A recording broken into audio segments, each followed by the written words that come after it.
Chers téléspectateurs, Shalom, Roni Akrish, nous revoilà ensemble afin de continuer ce que nous avions commencé la dernière fois, à savoir la relation qui existe, bien entendu, entre le libre arbitre et le déterminisme. C'est-à-dire, est-ce que tout est entre les mains de l'Éternel et rien entre les mains des hommes? Eh bien, commençons avec cette citation du Talmud de Babylone dans la Maseret Nida, pour ceux que ça intéresse, page 16, verso, d'Amar Rabbi Hanina Kol Bede Shamaim Chutz Mirat Shamaim. Tout est entre les mains de l'Éternel, sauf la crainte de l'Éternel. Alors, bien entendu, le début de la phrase est significatif, tout est entre les mains de l'Éternel, tel que nous l'avions expliqué la dernière fois, c'est-à-dire que le projet collectif, le projet concernant la création en tant que tel, eh bien c'est comme ce train qui roulerait inexorablement vers sa destinée, et où nous les hommes, par le libre arbitre qui nous est octroyé, déciderions de monter, de descendre, de sauter en marche, ou bien de le prendre en marche. Akol Bede Shamaim, Chutz mi'irat Shamaim. La crainte, la peur. Ici, la crainte dont il est question, c'est la ira.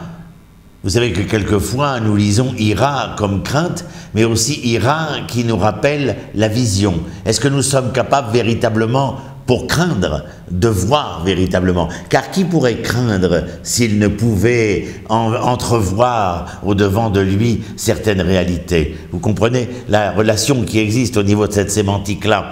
Et donc, tout est entre les mains de l'Éternel, sauf la crainte de l'Éternel. Cette crainte de l'Éternel aujourd'hui, c'est ce libre arbitre. Car même dans cette notion de libre arbitre, il est question que pour pouvoir décider de son devenir, et je dis bien devenir, je tiens à ce que les choses soient claires, lorsque j'emploie le mot avenir, je me réfère à l'épithète avoir, l'avenir est l'épithète du verbe avoir, mais lorsque je parle de devenir, celui-ci est l'épithète du verbe être. Et il y a une grande différence, acceptez-le, entre ceux qui conçoivent leur monde dans la conjugaison du verbe avoir, ou pour l'accumulation des avoirs, ils penseraient peut-être pouvoir être, alors que les Hébreux, ce sont ces hommes, ces femmes, ces enfants qui conjuguent le verbe être à tout jamais, en pensant que, à force de vouloir être, ils pourront avoir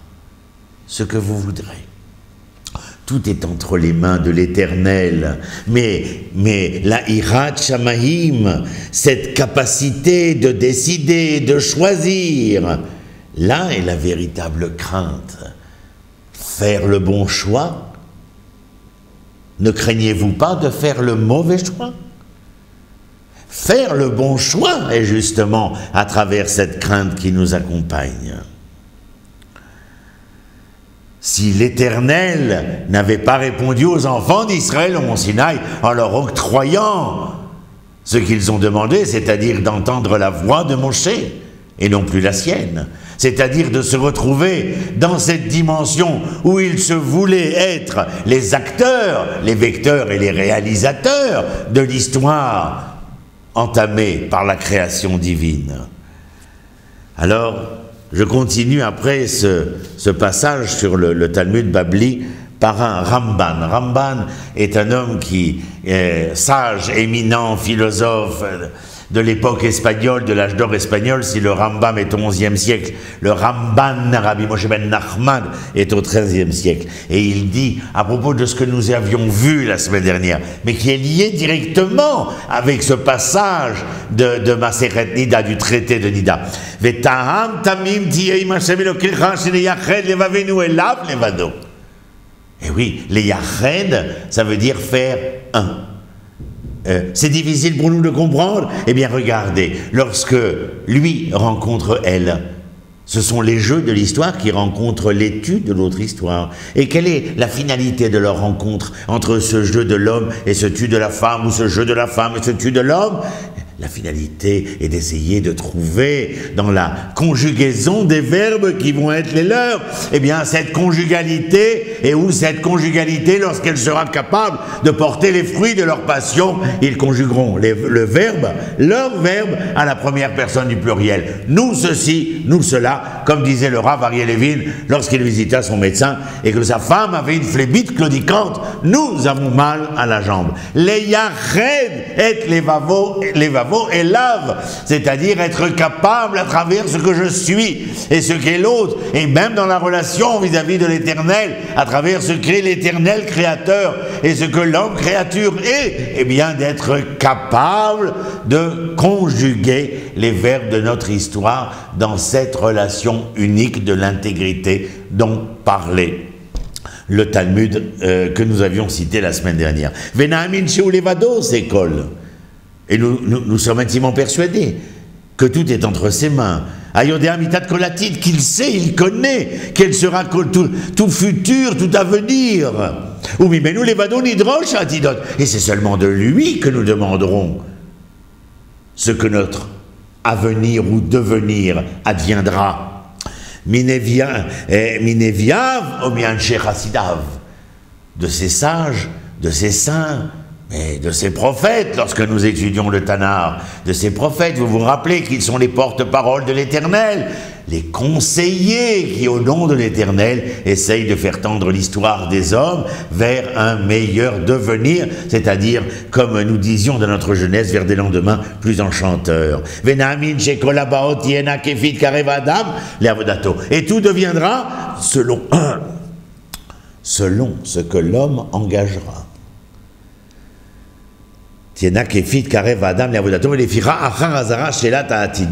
Après que l'Éternel ait mis en garde à travers Moshe de ne pas aller vers l'astrologue, la cartomancienne, etc., etc. Les horoscopes rentrent dans le même ordre d'idées. Vedoresh be'ad hachaim el hametim amar shetieh tamim im Hashem bechol elef.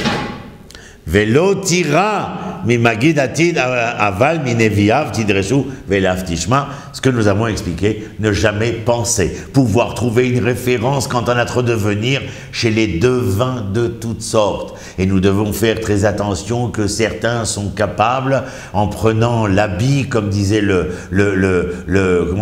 pidgam, le verbe français, en prenant les habits de vouloir jouer le moine. Que nenni, mon ami, faites très attention, ce sont ces prophètes, ces porte-paroles, ceux qui sont à la recherche du devenir de l'homme, et à travers l'homme d'Israël, du devenir du peuple d'Israël, car que les choses soient claires, lorsque nous parlons de l'homme au singulier, nous faisons toute référence au macrocosme du peuple, et même lorsque nous parlons du peuple d'Israël, comme dans le livre de Dvarim, eh bien nous faisons référence au microcosme de l'individu d'Israël, bien entendu.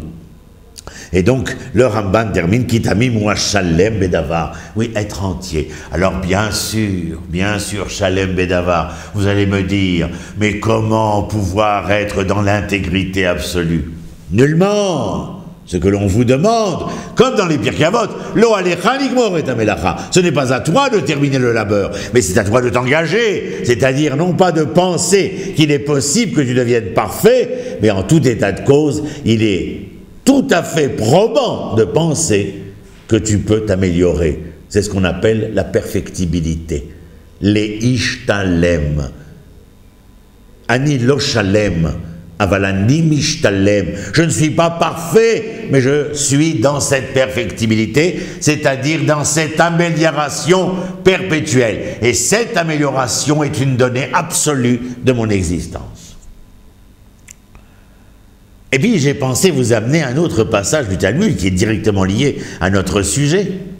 Ve'afrav, dans le Maseret de Shabbat, pour ceux que ça intéresse, page Kuf Nun Vav Alev, c'est-à-dire 156, si je ne m'abuse, Ve'afrav Savar En Mazal Israël d'Amarav Yehuda, Marav Mina, Arav Minain Shen Mazal Israël. D'où est-ce que nous savons qu'il y a En Mazal Israël? Ils n'ont pas de chance? Mais non, allons. Mazal, ce sont les astres.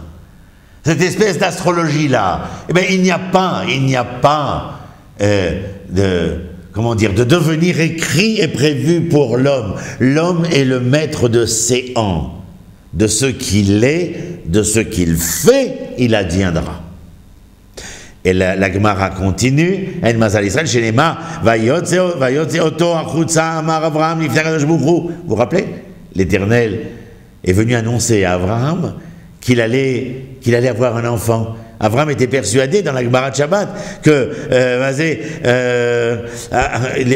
il dit à Akadosh Baruch Hu, ben beti yoreshoti, l'homme de ma maison va mériter, c'est-à-dire Eliezer, bien entendu. Amarlo lav, non. כי אם אשר יוצא ממאיך אמר לפניו ריבונו של עולם הסתכלתי בהסתכלנות שלי ואיני ראוי להוליד Ben. Tu me dis, Éternel, que je vais être le père d'une descendance, ne serait-ce que de l'enfant qui doit naître chez moi, entre Sarah et moi-même. Mais j'ai regardé les étoiles, j'ai consulté les astres. Je ne suis pas à même de pouvoir donner naissance. Et l'Éternel lui dit, Tse mi-stagnenut shelcha, chez En Mazal Israël. Ça veut dire, sors-toi de cette obsession. Je dirais, moi, bien évidemment, essaie de te libérer de tes fausses croyances. Et considère ici que ce n'est pas l'astre ni l'astrologue qui est à même de pouvoir te faire entendre ce qui deviendra, mais c'est moi. Alors je te demande de te sortir de ces fausses croyances-là, car toi seul peux changer la réalité. Tu entends, Abraham? Et à travers toi, Abraham, c'est l'ensemble du peuple qui est interpellé. Toi seul peux changer la réalité. Il y a une histoire dans le même traité de Shabbat qui est absolument merveilleuse. Les devins, on les appelle les devins, les Chaldéens, avaient prédit à la mère de Rabbi Nachman ben Yitzhak, pour ceux que ça intéresse, c'est aussi page 156 verso, que son fils serait un voleur. Alors, la mère décida de ne jamais laisser aller son fils de deux manières très précises. La tête nue et sans prononcer de tfila, c'est-à-dire de prière. Elle lui dit, garde ta tête couverte pour que la crainte du ciel t'accompagne et demande pitié pour ne pas sombrer. Alors, est-ce que le devenir de Rabbi Nachman bar Yitzhak est déterminé? Il sera un voleur. Ou bien est-ce que sa mère, lorsqu'elle intervient et qu'elle demande à Rabbi Nachman de se couvrir la tête et de prier, eh bien, elle prend le libre arbitre entre ses mains de dire, moi, si jamais cela devait être ainsi, en tout cas, nous déciderons autrement. Mais l'histoire continue, et écoutez. Lui, Rabbi Nachman, le jeune homme, ne comprenait pas ce qu'elle voulait lui dire. Or, un jour, alors qu'il étudiait assis sous un palmier, vous imaginez la scène, son vêtement, le couvre-chef, comme on l'appelle, glissa de sa tête, et n'ayant plus quelqu'un qui le chapeaute, il leva les yeux et aperçut les fruits de l'arbre. Bien sûr, je laisse tout ce que nous pourrions dire à ce propos, et je reste lié à notre sujet. Il leva les yeux et aperçut les fruits de l'arbre, sa pulsion, son yetzer fut plus fort que lui, il grimpa sur le palmier et coupa un régime de dattes qui ne lui appartenait pas. Il agit ainsi, comme un gredin, qui venait d'accomplir un acte de gezel, c'est-à-dire de vol. Alors la question est bien entendue ici. Est-ce que les devins avaient raison? Non, les devins n'avaient pas raison. La mère de Rabbi Nachman avait raison. Ce qui arrivera avec Rabbi Nachman, c'est que il reste lui aussi propriétaire de son propre devenir. La mère l'a informé, prié, porté son chapeau, ou son couvre-chef comme vous voudrez, ou la kippa, le méchané. En tout état de cause, nous voyons ici la relation intrinsèque entre le déterminisme d'un côté, qui est affirmé par les Chaldéens, et de l'autre côté, le libre arbitre. On pourrait en débattre énormément, mais le temps qui nous est imparti exige de notre part que nous avancions afin de pouvoir terminer très prochainement. Alors, il y a autre chose que j'avais préparé, bien entendu, et dans la Masechet Avodah Zara du Talmud de Babylone, Amar, un de nos Amoraïm, les auteurs de la Gemara, Amar Ein Adavar Talou Yela Bi, Inia Rosho Ben Birkav, וגאה בבכייה עד שיצתה נשמתו, יצתה בת קול, ואמרה רבי אליעזר בן דורדיה, מזומן לחיי העולם הבא. Tout le monde connaît, enfin, tout le monde, ou presque tout le monde, l'histoire de Rabbi Eliezer ben Dourdia qui avait fauté. Je vous rappelle, le chet, c'est l'erreur. Bien évidemment, le fait que nous ayons échoué, et raté notre cible foncièrement, et conscient de ce qu'il avait engagé dans son propre devenir, il s'était d'une certaine manière condamné, il en appelait aux cieux, au soleil, à la lune, à toutes sortes, et puis en fin de compte on lui répondit du firmament, Ein adavar taloui ela becha, et il dira que tout est dépendant de lui, c'est-à-dire son engagement propre. Il guide lecha dans le livre de Micha, dans le Tanakh. Allez, regardez au chapitre 6 du livre de Micha. Il guide lecha d'abatov ma'adonai doresh bimcha. Je vais te dire ce qui est bien, ce que l'Éternel exige de toi. Ki im asot mishpat d'avat chesed, v'atzna lechet im Elohecha. Oui, encore une fois, nous retournons. Mishpat ve'avat chesed. Oui, nous sommes ici dans la justice, dans l'amour, dans comment dire, dans la charité. Mais je préfère rester dans la justice, la droiture et l'amour. Oui, c'est parce que les hommes sont capables d'agir de cette manière. Je terminerai avec ce triangle du Maharal de Prague, Rabbi Yehuda Lev au XVIIe siècle, où dans la base du triangle, il écrit Nivra Venivra, créature face à la créature. Et en haut du triangle, sur la pointe, le mot Boré, c'est-à-dire créateur. Eh bien, sachez que dans la relation de la créature à la créature, si cette relation est faite dans la justice, dans la droiture, dans l'amour, il y a une possibilité de partir à la rencontre de l'Éternel. Vous vous rappelez? Traité de Yoma. L'Éternel pardonne tout entre lui et l'homme. La relation entre vous et moi peut se résoudre, mais entre vous-même, elle n'est réglable. Et il est possible de la résoudre que dans cette relation de Nivra à Nivra. Et d'ailleurs, sachez une chose, qu'il vous sera possible de me rencontrer que lorsque vous aurez été capable de vous rencontrer les uns et les autres.